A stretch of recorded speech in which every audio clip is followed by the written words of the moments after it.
Não que barulho vizinho seja uma exclusividade de condomínios, mas considerando o esforço financeiro que se faz para morar em um local melhor, na expectativa de poder usufruir de uma boa estrutura, com segurança, conforto, bem, ter que suportar o som alto do vizinho é algo que pode levar qualquer um à loucura. E se for um condomínio de apartamentos então, quando o barulho vem do apartamento de cima, pode ser uma experiência terrível. Mas quais ações podem ser adotadas pelo síndico, administradores e pelo próprio condomínio afetado? Eu sou Cláudio Nogueira, especialista em direito condominial, e hoje vamos saber quais medidas podem ser adotadas para se fazer cumprir a lei do silêncio em condomínios. Vem comigo!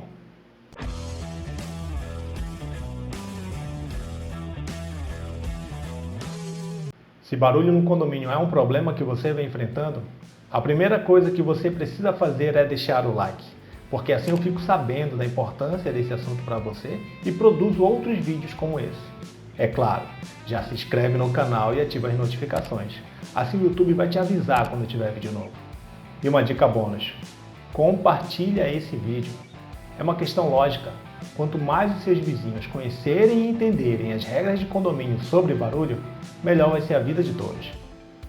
Quando utilizamos a expressão lei do silêncio, em condomínio ou não, estamos falando na verdade da lei de contravenções penais, que são conhecidas como crimes menores.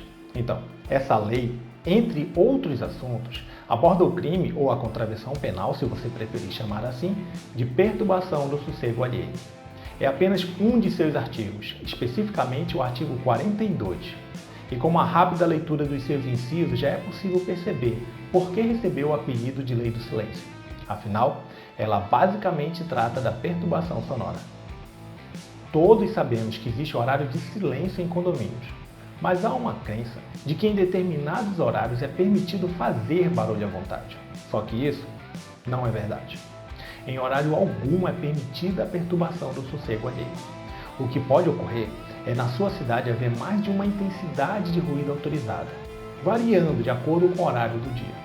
Mas na prática, dificilmente você conseguirá distinguir essa variação sem um medidor. Isso porque, em todos os casos, estamos falando de sons em níveis moderados. É claro que existem exceções, como eventos, atividades comerciais e outros. Sempre envolvem autorização legal. No geral, o seu vizinho barulhento não tem essa autorização não. Ou seja, normalmente trata-se de um barulho vizinho ilegal mesmo. Como estamos falando de perturbação do sossego alheio em condomínio, é preciso observar as normas deste condomínio sobre barulho. Isso porque é comum que na convenção ou no regimento interno existam determinações específicas, regulamentando atividades como mudanças e obras. E já que chegamos nesse assunto, como fazer reclamação do barulho vizinho ao apartamento, se for o caso? Ou seja, é possível acionar a administração para tentar resolver o problema? Claro que sim. E isso pode ser feito com fundamento na infração de alguma norma interna do condomínio, ou, na ausência dela, com base no próprio Código Civil. E para isso, temos o artigo 1336, que no inciso 4 estabelece como uma das obrigações dos condôminos não utilizar a unidade de maneira prejudicial ao sossego. E você, síndico, administrador ou conselheiro, qual deve ser a sua postura? O que você pode fazer? Primeiro, como tudo na vida em condomínio, deve-se tentar o diálogo. Tem até um dado interessante, que é o fato do vizinho barulhento, em muitos casos, não saber que está incomodando. Para ele, o seu modo de agir era normal. Do ponto de vista dele, não tem nada demais. Talvez ele nem considere estar infringindo a lei do silêncio em condomínio. Além disso, perturbação do sossego alheio é algo que pode ser bem subjetivo. O que incomoda uma pessoa pode, de fato, não incomodar outra. Então, antes de adotar medidas mais duras, certifique-se de que o causador do barulho no condomínio saiba que está incomodando. Iniciar com um papo tranquilo e educado pode evitar problemas maiores. Ok, nós sabemos que existem complicações nesse trato com as pessoas e vamos falar sobre isso mais na frente nesse mesmo vídeo. É justamente aí que a intermediação do síndico se torna fundamental para alcançar um horário de silêncio no condomínio. É seu papel tentar promover uma conversa entre as partes.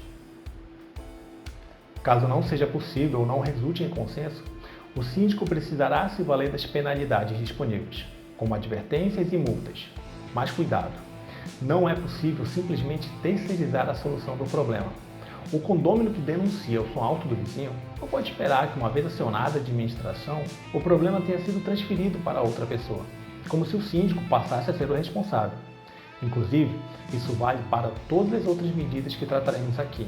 Não cabe denúncia anônima, é preciso estar à frente da reclamação do barulho vizinho. Para acionar a administração, por exemplo, deve ser registrada uma ocorrência no livro. Do contrário, caso o suposto causador da perturbação do sossego alheio resolva questionar a penalidade recebida, o síndico pode acabar sem ter como sustentá-la, por falta de elementos que fundamentem a aplicação. E, em casos mais extremos, até ter que indenizar o vizinho barulhento. E tem mais. O ideal é que não seja apenas um registro, mas vários, demonstrando cabalmente que é um problema constante. Melhor ainda, se forem vários condôminos. Não só aquele que está reclamando do barulho vindo do apartamento de cima, mas quem mora ao lado ou na frente, por exemplo, porque isso diminui as chances de parecer algum tipo de perseguição ou de rixa pessoal. No âmbito condominial, é isso que deve ser feito.